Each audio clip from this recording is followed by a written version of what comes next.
지역 인재를 채용하고 지역 업체의 물품을 구매하는 공공기관에 혜택을 주는 혁신도시 특별법 개정안이 국회를 통과했습니다.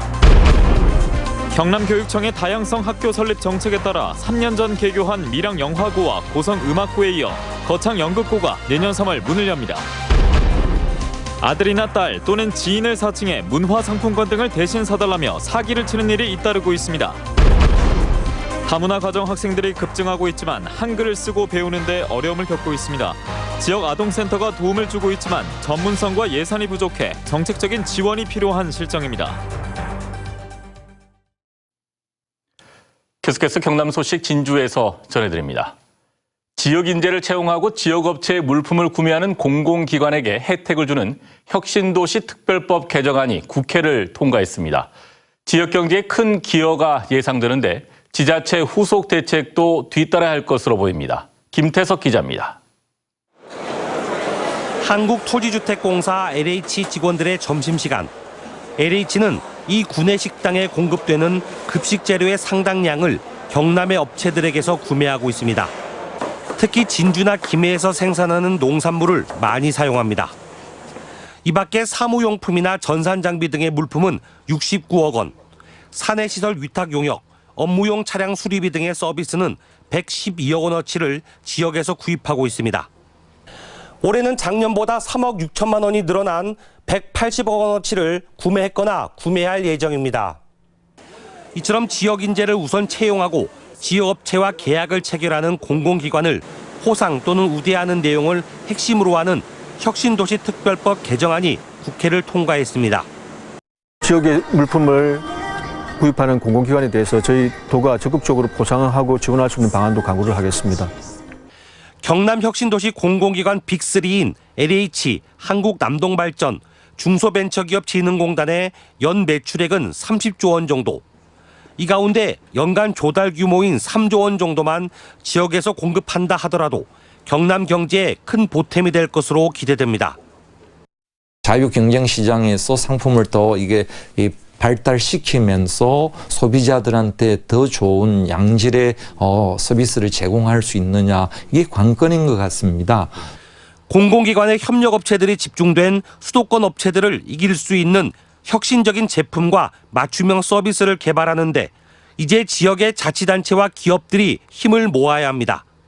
MBC 뉴스 김태석입니다. 경남교육청의 다양성 학교 설립 정책에 따라 3년 전 개교한 밀양영화고와 고성음악고에 이어 거창연극고가 내년 3월 문을 엽니다. 첫 신입생을 모집하는 거창연극고에 대한 학생과 학부모들의 관심도 높습니다. 이준석 기자입니다. 옛 거창 위천중학교터의 건물 신축이 한창입니다. 내년 3월 개교할 거창연극고등학교입니다. 교사를 짓고 있는 거창연극고등학교의 바로 옆이 거창국제연극제의 무대인 수성대입니다. 거창연극고는 경남교육청이 설립한 기숙형 공립학교로 전국 최초의 연극, 뮤지컬 특성화 고교입니다. 연극과 뮤지컬 중심으로 펼쳐놓되 그 교육과정 속에서 자신의 인생 진로를 탐색하고 계획하는 그런 학교를 만들 예정입니다. 신입생 모집 인원은 30명, 경남 지역 학생을 70%, 전국에서 30%를 선발합니다. 모집 기간은 오는 22일부터 27일까지. 공연 예술의 꿈을 키우는 학생들의 관심도 높습니다. 노래와 연극, 뮤지컬 쪽으로 좀 집중해서 배울 수 있는 데가 많이 없어서 이 학교를 생각을 하게 됐어요. 거창연극고는 지난 2017년 문을 연 밀양영화고, 고성음악고에 이어 경남교육청이 설립한 세 번째 예술 분야 공립학교입니다. 영화고와 음악고는 내년 2월 첫 졸업생을 배출하는 만큼 졸업생들의 사회 진출과 진학을 바탕으로 한 점검과 평가가 필요합니다. 학업과 예술을 병행하는 실험적인 부분도 있지만 장단점을 보완해서 다양성 교육이 확대될 수 있도록 적극 노력하겠습니다. 거창연극고등학교 개교로 경남교육청은 맞춤형 다양성 교육을 위한 예술 특성화 학교 설립 정책을 마무리합니다. MBC 뉴스 이준석입니다. 정부가 외고와 자사고, 국제고를 폐지해 일반고로 전환하겠다는 발표에 사립인 경남외국어 고등학교가 교육부의 고교 서열화 해소 방안을 절대 받아들일 수 없다며 반발하고 있습니다. 돈의 또 다른 외고인 김해 외고는 공립으로 정부 발표에 적극적인 언급은 자제하는 분위기입니다. 전국 외고 학부모연합회는 학생들이 적성과 특기에 따라 공교육 내에서 외고를 선택했을 뿐인데 특혜를 받은 것처럼 오인되고 있고 어떤 공론화 과정도 없이 마치 마녀 사냥하듯 여론을 몰고 있다며 일반고 전환 정책을 당장 철회하라고 요구했습니다. 한편 경남에는 일반고 전환 대상에 포함된 자사고나 국제고는 한 곳도 없습니다. 경남과학의대가 경상대와의 통합 찬반 투표를 마무리했습니다. 경남과학의대는 어제까지 진행한 투표에서 교직원 92.3%, 학생과 대학원생은 34%의 투표율을 각각 보였다고 밝혔습니다. 경상대는 내일까지 투표를 진행하며 투표 결과는 양 대학이 내일 밤 8시쯤 공동 발표할 예정입니다. 카카오톡 같은 메신저 쓰시는 분들 주의하시기 바랍니다. 아들이나 딸 또는 지인을 사칭해 문화상품권 등을 대신 사달라며 사기를 치는 일들이 잇따르고 있는데요. 이 같은 메신저 피싱 피해액만 지난해 216억 원을 넘을 정도입니다. 서창호 기자의 보도입니다. 48살 김모 씨는 지난달 말 군대에 있는 아들에게 카카오톡 메시지를 받았습니다. 액정이 깨져 폰을 맡겼다며 컬처랜드 티켓, 그러니까 문화상품권 10만 원권 10장을 대신 구매해달라고 합니다. 곧 매진된다. 10장이나 사는 건 공동구매라 그렇다며 그럴듯하게 둘러댑니다. 바쁘다는 엄마의 신분증 사진을 받아내 결제 사이트 회원가입을 대신하고 결제까지 유도해 결국 상품권 고유번호인 핀번호를 받아냅니다. 아들 말투와도 비슷하고 평소에도 용돈을 보낸 적이 있던 김 씨는 큰 의심 없이 시키는 대로 했다 91만 원 피해를 받습니다. 제 느낌에 너무 아들하고 똑같더라고요. 그리고 휴대폰이 고장났다고 하니까 확인해본다는 생각도 못했어요. 내가 왜 그런 어리석은 짓을 했을까 하고 이런 심리적으로 불안감이라든가 자책감이 너무 커서. 스마트폰 수리를 맡겼다는 딸. 문화상품권을 사야 하는데 폰을 고치고 있어 어렵다며 엄마가 대신 사달라고 합니다.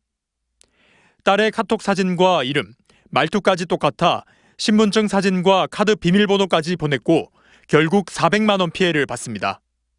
이 같은 메신저 수법에 속아 한 편의점에는 어르신이 문화상품권 수십만 원치를 사러 오기도 했습니다. 상품권 고유번호인 핀번호 때문입니다.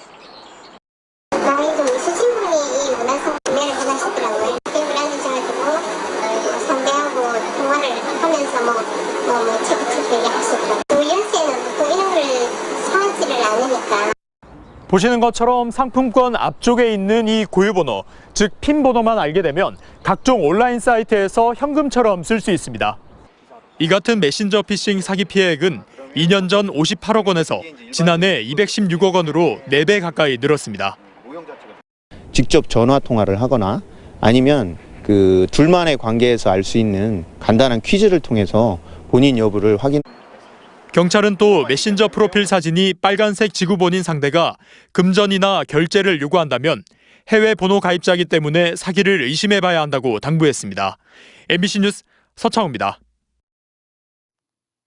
다문화 가정 학생들이 급증하고 있지만 한글을 쓰고 배우는데 어려움을 겪고 있습니다.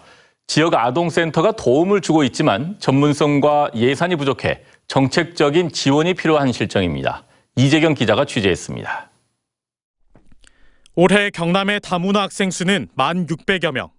해마다 꾸준히 증가해 5년 전보다는 40% 넘게 늘었습니다. 그런데 상당수 다문화 학생들은 한글 습득에 어려움을 겪고 있습니다. 실제로 지난해 여성가족부가 실태를 조사한 결과 학교에 적응하지 못하고 있는 다문화 학생 10명 가운데 6명은 공부가 어렵다는 점을 이유로 꼽았습니다. 알림장도 짝지가 적어주갖고 해오는 친구들도 있고 조금 읽기는 읽는데 이제 이해하는 능력이 많이 떨어지기 때문에 문제를 풀어낼 수 있는 능력이 많이 떨어지고 있습니다.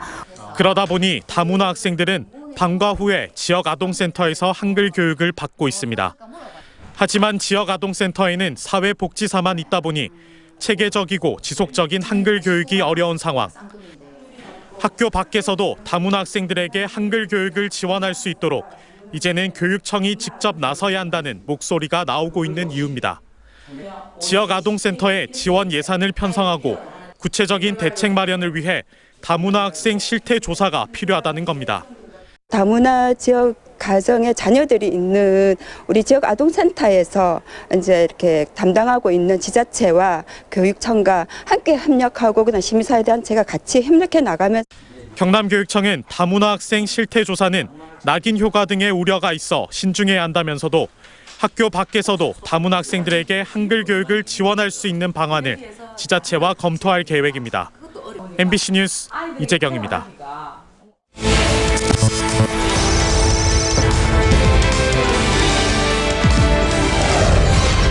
현장을 기록하겠습니다.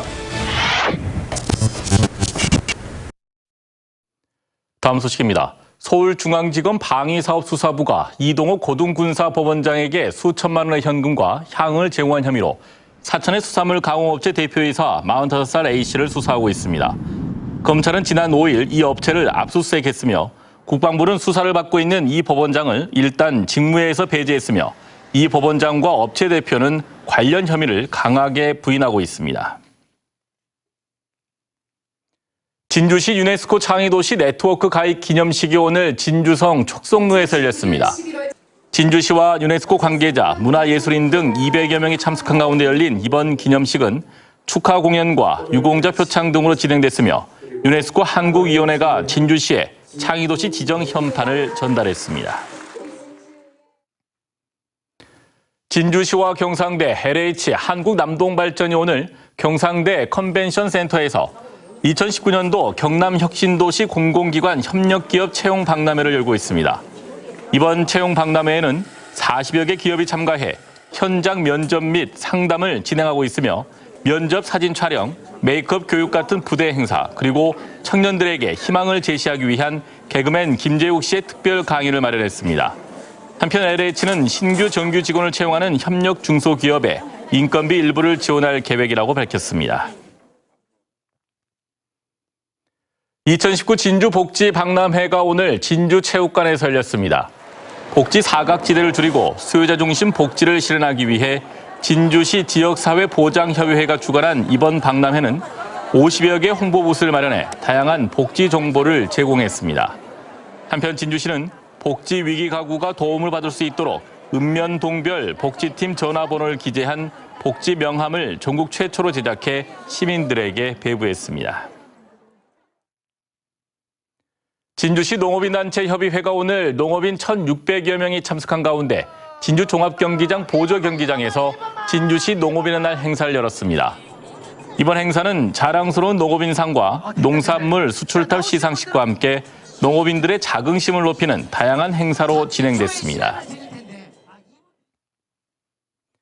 지방자치와 교육자치를 통합해 출범한 경상남도와 경남교육청의 통합교육추진단이 수요자 중심의 통합교육 행정에 본격 나섭니다. 추진단은 유연한 학습 공간과 스마트 학습 시스템을 접목한 에듀테크 기반 미래학교 시범 사업을 추진하기로 하고 내년에 도내 초중고 각각 한 곳씩 시범 학교를 선정해 운영할 계획입니다. 또 돌봄 공백 없는 수요자 중심의 경남형 아이돌봄 모델 개발과 함께 지자체와 교육청, 학부모, 건축가가 참여하는 경남형 학교 공간 혁신 협의회를 구성하는 등 미래형 학교 모델을 마련할 예정입니다. 창원지법 형사 1부는 병역법 위반 혐의로 재판에 넘겨진 35살 오모 씨 등 요화의 증인 신도 18명의 파기환송심에서 징역형을 선고한 원심 판결을 깨고 모두 무죄를 선고했습니다. 재판부는 이들이 병역 거부 이유로 내세운 종교적 신념이 병역법 88조가 규정한 정당한 병역 거부 사유에 해당한다고 판단했습니다. 오늘 오전 8시 30분쯤 통영시 한산도 서쪽 앞바다에서 9톤급 낚싯배와 7톤급 어선이 부딪히는 사고가 발생했습니다. 두 선박엔 각각 해녀 11명과 낚시객 8명 등 모두 21명이 타고 있었으며 구조 신호를 받고 출동한 통영해경에 오전 9시쯤 모두 구조됐지만 2명이 부상한 것으로 알려졌습니다. 해경은 두 선박을 통영항으로 입항시키고 정확한 사고 경위를 조사하고 있습니다. 공군 제3훈련비행단이 사천강 하류 지역에서 민관군 합동 유류 유출 방제 훈련을 시행했습니다. 이번 훈련은 항공기 급유차 전복으로 다량의 유류가 흘러간 상황을 가정해 오일 펜스와 흡착붐으로 오염 방제선을 만들고 흡착 패드와 유화제를 사용해 방제 작업을 실시한 뒤 잔유를 폐기 처리하는 순서로 진행됐습니다. 중소벤처기업부와 한국남동발전 코엔이 대중소기업 간 기술협력 촉진을 위한 민관 공동기술개발 투자협약기간 조성협약을 체결했습니다. 협약은 양 기관이 각각 5억 원씩 기금을 조성해 한국남동발전은 발전 플랜트에 적용 가능한 신제품이나 국산화 개발 과제를 발굴하고 중소벤처기업부는 과제 및 기업을 선정해 개발비를 공동으로 지원하는 내용을 담고 있습니다. 지금까지 진주였습니다. 고맙습니다.